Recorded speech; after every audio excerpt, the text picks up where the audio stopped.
losses all happening simultaneously. Some of them are also facing mounting burdens of debt and default. Elevated food and energy prices and shortages are rendering their populations vulnerability to insecurity of livelihood. The Indian economy has naturally been impacted by the global economic situation. We have been grappling with the problem of high inflation. Financial markets have remained uneasy despite intermittent corrections. We have witnessed large portfolio outflows to the tune of US dollar 13.3 billion. I repeat, 13.3 billion during the current financial year so far, that is till 3rd of August, that is till 2 days ago. Nevertheless, with strong and resilient fundamentals, India is expected to be amongst the fastest growing economies during the financial year 22-23, according to the projections of the IMF, with signs of inflation moderating over the course of the current year. Export of goods and services, together with remittances, are expected to keep the current account deficit within sustainable limits. The decline in external debt to GDP ratio, net international investment position to GDP ratio, and debt service ratio during 21-22 impart greater resilience against external shocks.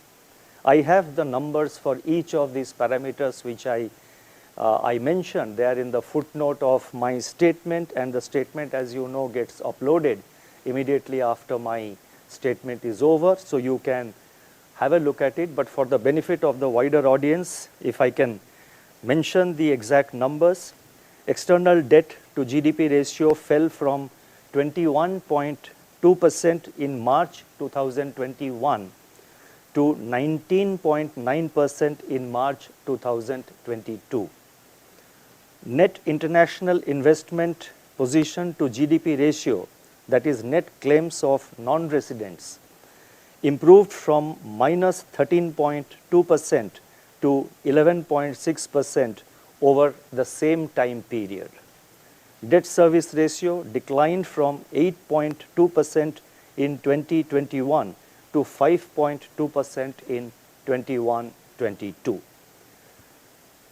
Amidst all this, the financial sector remains well capitalized and sound. India's foreign exchange reserves, supplemented by net forward assets, provide insurance against global spillovers. Our umbrella remains strong. I would now like to focus on the decisions and deliberations of the Monetary Policy Committee.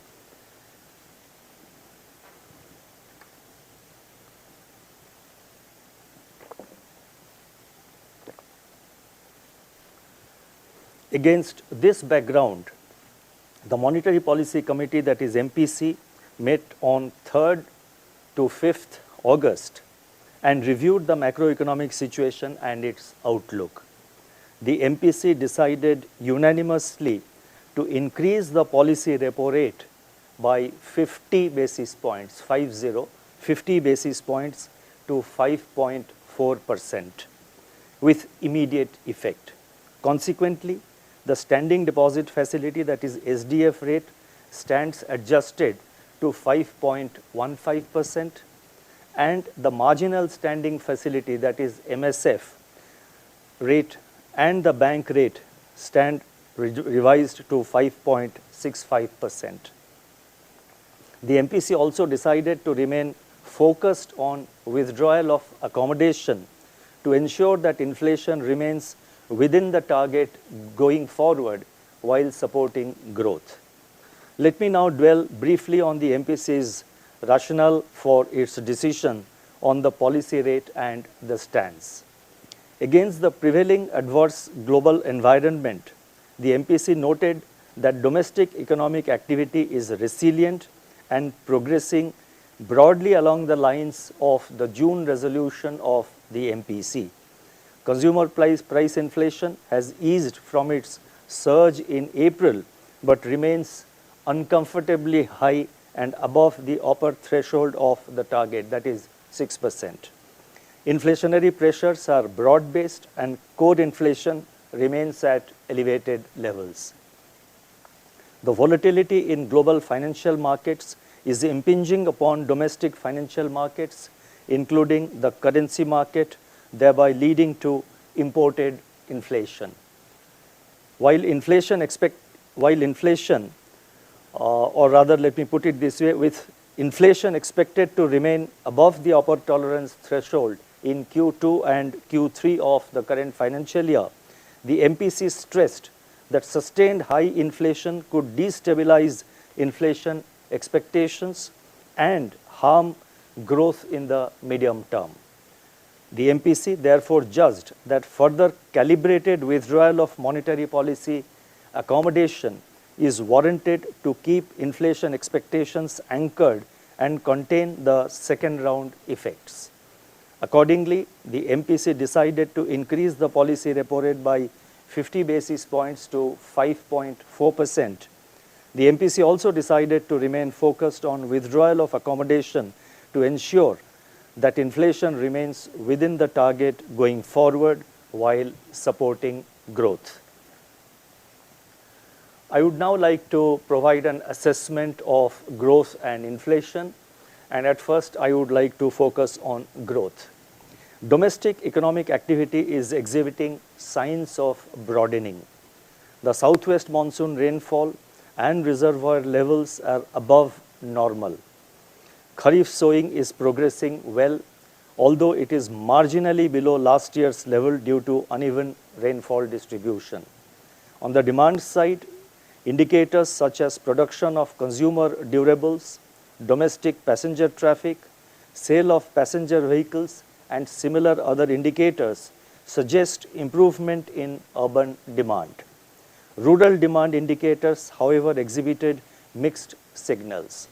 While two-wheeler sales have increased, tractor sales contracted in June over, of course, a high base last year. High-frequency indicators of services sector like railway freight traffic, port traffic, that is port freight traffic, e-way bills, toll collections, and commercial vehicle sales remained robust in June and July. Investment activity is also picking up. The production of capital goods recorded double-digit growth for the second month in a row in May, and import of capital goods also witnessed robust growth in June. PMI manufacturing rose to an 8-month high in July. PMI services indicated continued expansion in July, although it fell from an 11-year high that was experienced or that was seen in the month of June. Capacity utilization in the manufacturing sector is now above its long-run average, signaling the need for fresh investment activity in additional capacity creation. The numbers also I have given in the footnote, but for immediate reference, let me mention that according to the RBI survey, capacity utilization in the manufacturing sector in Q4 of 21-22 was 75.3% relative to its long-term average of 73.7%. Bank credit growth has also accelerated to 14% year-on-year as on 15th July, and that is the latest data that we have. And this has accelerated to 14% from 5.4% that was recorded a year ago. Incoming data of corporates for the first quarter of next year indicate that sales and demand conditions and profitability of manufacturing sector remained buoyant.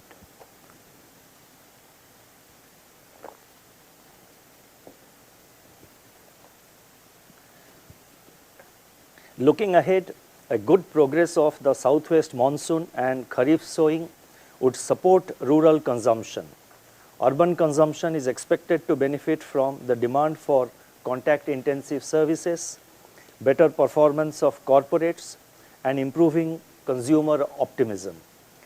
The increase in capacity utilization, government's capex push, and large expansion in bank credit should support investment activity. According to our survey, manufacturing firms expect sustained improvement in production volumes and new orders in Q2 of 22-23, which is likely to sustain through the fourth quarter also. At the same time, the domestic economy faces headwinds from global forces, namely protracted geopolitical tensions, rising global financial market volatility, tightening of global financial conditions, and global recession risks. Taking all these factors into consideration, the real GDP growth projection for 2022-23 is retained at 7.2%, with Q1 at 16.2%, Q2 at 6.2%, Q3 at 4.1%, and Q4 at 4%, with risks broadly balanced. Real GDP growth for Q1 23-24 is projected at 6.7%. Now, there may be a question which of course will come in the subsequent press conference, but I think to remove any ambiguity even at this point of time, let me say that somebody might as well ask that in the Q3 and Q4 of the current year, the growth goes down to 4.1% and 4% in Q4, then suddenly it goes up to 6.7% next year. What is happening is that the base effect is at play, and the 4.1% and the 4% in Q3 and Q4 of this year are primarily due to base effects. We can explain in more detail during the press conference, which will come up at 12 p.m. Inflation. Now let me focus on inflation. June 2022 was the 6th consecutive month when headline CPI inflation remained at or above the upper tolerance level of 6%. Looking ahead, the inflation trajectory continues to be heavily contingent upon the evolving geopolitical developments, international commodity market dynamics, global financial market developments, and the spatial and temporal distribution of the southwest monsoon. Since the last MPC meeting, however, there has been some let-up in global commodity prices, particularly in the prices of industrial metals, and also some softening in global food prices. Domestic edible oil prices are expected to soften further on the back of improving supplies from key producing countries and government's supply-side measures. The resumption of wheat supply from the Black Sea region, which happened a couple of days ago, if it sustains, could help to temper international prices of wheat. Supply chain pressures, though elevated, are on an easing trajectory. Further, the advance of the southwest monsoon is by and large on track, and Kharif sowing has picked up in recent weeks. The shortfall in Kharif sowing of paddy, however, needs to be watched closely, although the huge buffer stocks that are available are, will provide some kind of moderating impact on possible inflation. Household inflation expectations have eased, but they still remain elevated. Incidence of unseasonal and excessive rainfall, if any, can impact food prices, especially the prices of vegetables. Greater transmission of input cost pressures to selling prices across manufacturing and services sectors may also create fresh price pressures. Moreover, persistently elevated cost of living conditions could translate to higher wages and further price increases, especially if pricing power of firms strengthen. Taking into account these factors and on the assumption of a normal monsoon in 2022 and average crude oil price, that is Indian basket, of $105 per barrel, inflation is projected at 6.7% in 2022-23, that is the current year, with Q2 at 7.1%, Q3 at 6.4%, and Q4 at 5.8%, with risks evenly balanced. CPI inflation for the first quarter of next financial year 2023-24 is projected at 5%. The inflation trajectory is now poised at a decisive point. While there are incipient signs of a confluence of factors that could lead to further softening of domestic inflationary pressures, there remain significant uncertainties. In such a milieu, with growth momentum expected to be resilient despite headwinds from the external sector, monetary policy should persevere further in its stance of withdrawal of accommodation to ensure that inflation moves close to the target of 4% over the medium term, while, of course, supporting growth. A calibrated approach would provide sufficient flexibility to monetary policy in the current uncertain environment. I would now like to turn to liquidity and financial market conditions. The introduction of the standing deposit facility, that is SDF, in April this year, which raised the floor of the liquidity adjustment facility corridor, that is the LAF corridor, by 40 basis points, along with policy repo rate hikes of May and June, have effectively resulted in withdrawal of accommodation by 130 basis points. Consequently, the weighted average call rate, that is WACR, which is the operating target of monetary policy, has commensurately firmed up. At the longer end of the money market, interest rates on 91-day treasury bills, commercial papers, and certificates of deposit have also moved higher since April. The rate hikes also triggered an upward adjustment in the benchmark lending rates by the banks. Term deposit rates are also increasing, which should bode well for availability of funds with the banks in the context of sustained buoyancy in credit demand. Surplus liquidity in the banking system, as reflected in average daily absorptions under the LAF, both SDF and variable rate reverse repo auctions put together, moderated to 3.8 lakh crore rupees during June-July this year, against 6.7 lakh crore rupees during April and May. In other words, what I am saying is that thanks to the efforts taken by the RBI to undertake the SDF measure, the VRRR measures, which you are familiar with, the surplus liquidity in the banking system has come down from rupees 6.7 lakh crore in April-May to 3.8 lakh crore rupees during June-July this year.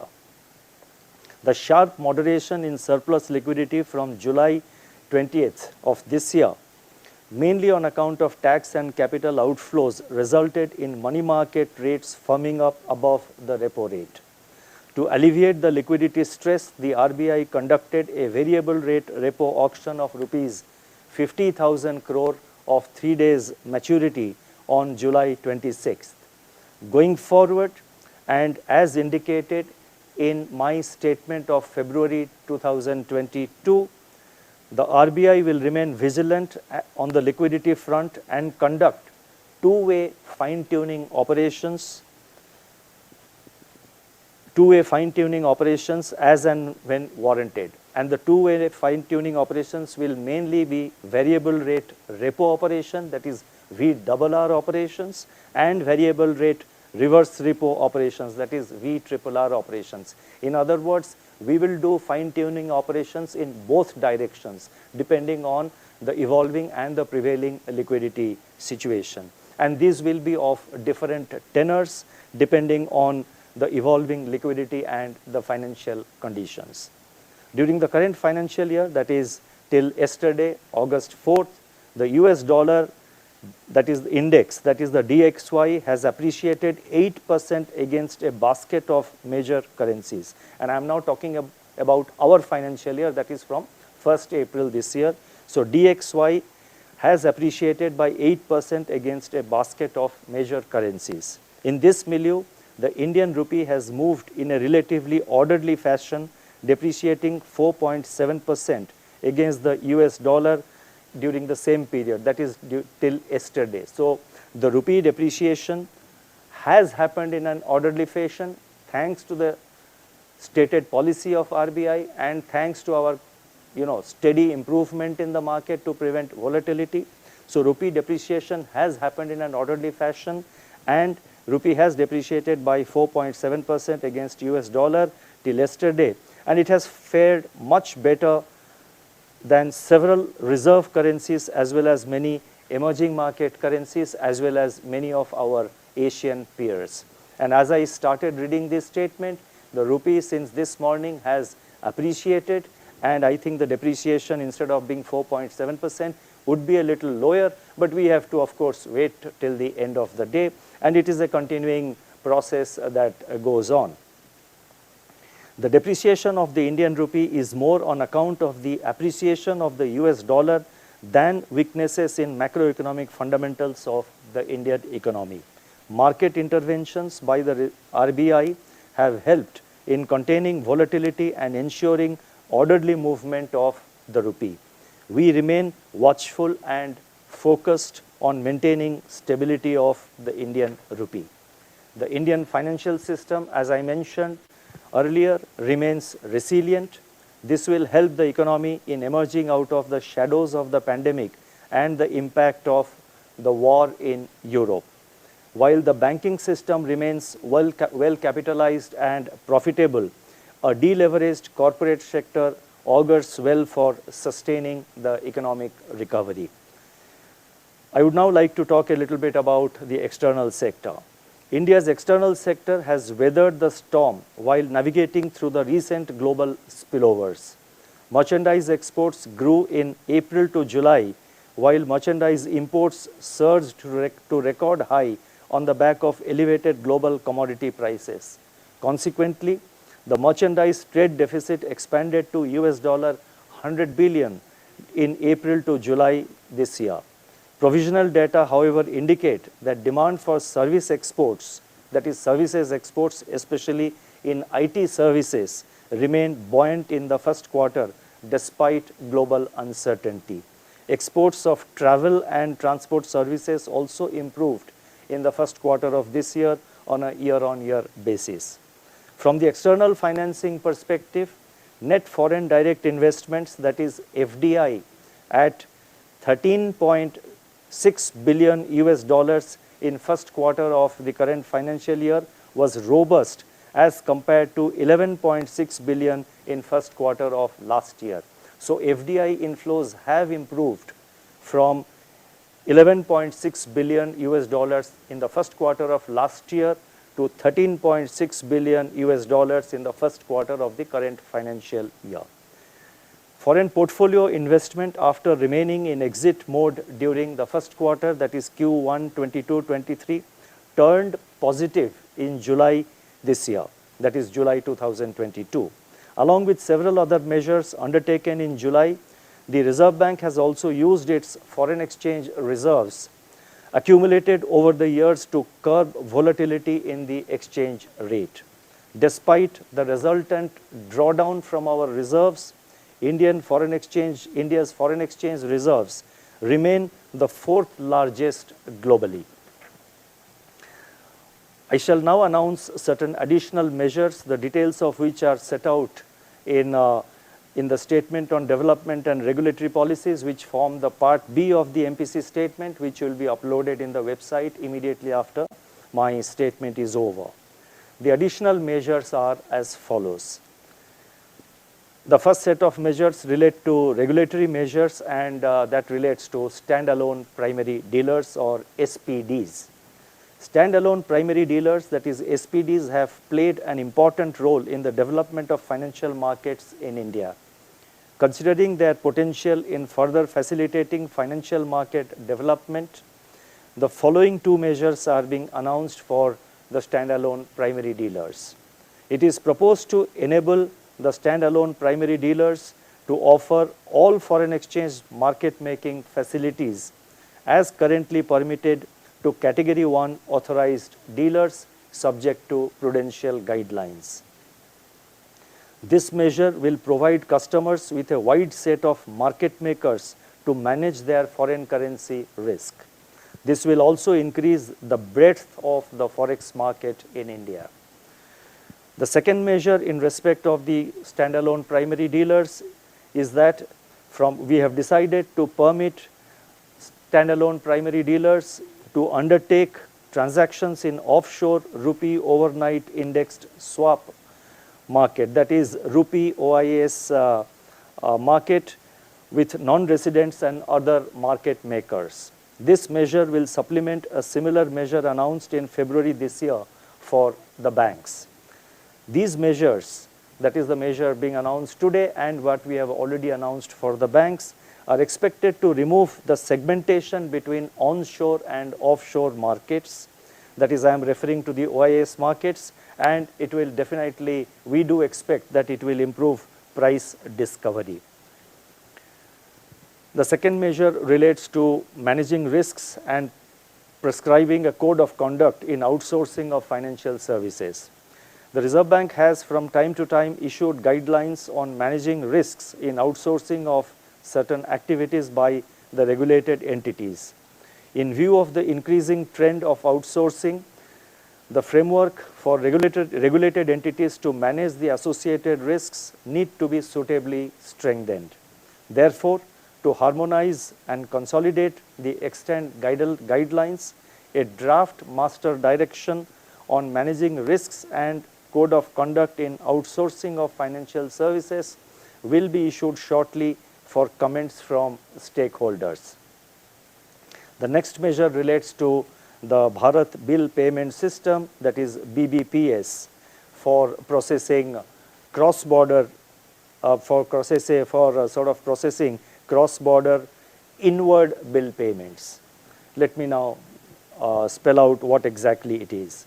The Bharat Bill Payment System is an interoperable platform for standardized bill payments. This has transformed the bill payment experience for users in India. Over 20,000 billers are part of this system, and more than 8 crore transactions are processed on a monthly basis. It is now proposed to enable this system, that is the Bharat Bill Payment System, to accept cross-border inward bill payments. I repeat, cross-border inward bill payments. This will enable non-resident Indians, that is NRIs, to undertake bill payments for utility, education and other such payments on behalf of their families in India. This measure will greatly benefit the senior citizens in particular. The next measure relates to the credit information companies. The Reserve Bank Integrated Ombudsman Scheme has improved, which was introduced last year. This has improved the customer's grievance redress mechanism. The turnaround time of grievance redress under the Reserve Bank's Integrated Ombudsman Scheme has declined considerably.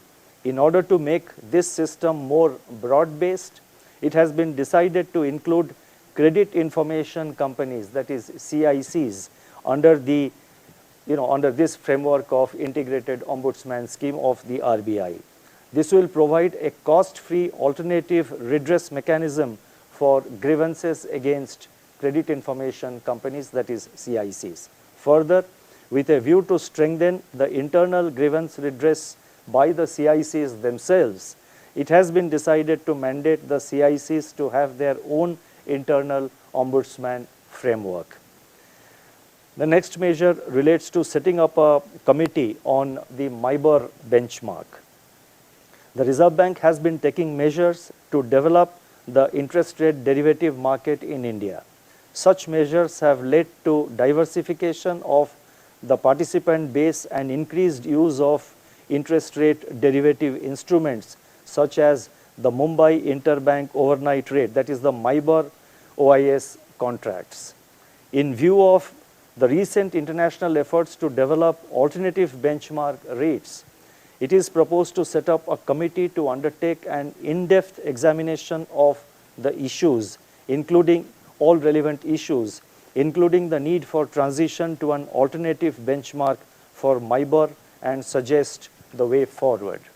Now let me try and conclude. The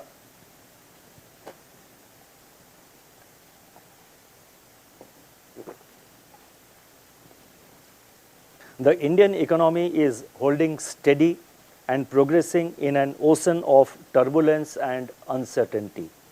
As we celebrate Azadi Ka Amrit Mahotsav, this is a moment of reckoning, reflection, and renewed resolve to work for the betterment of our economy.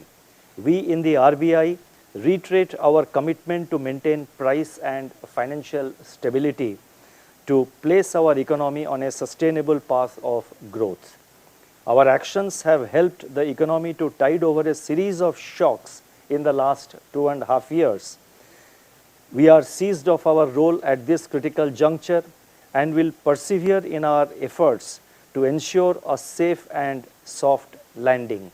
So it's now basically a whatever it takes approach going into a third year in succession.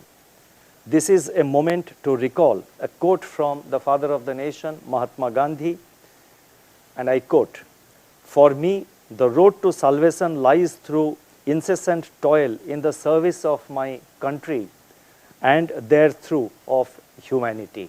Thank you. Namaskar.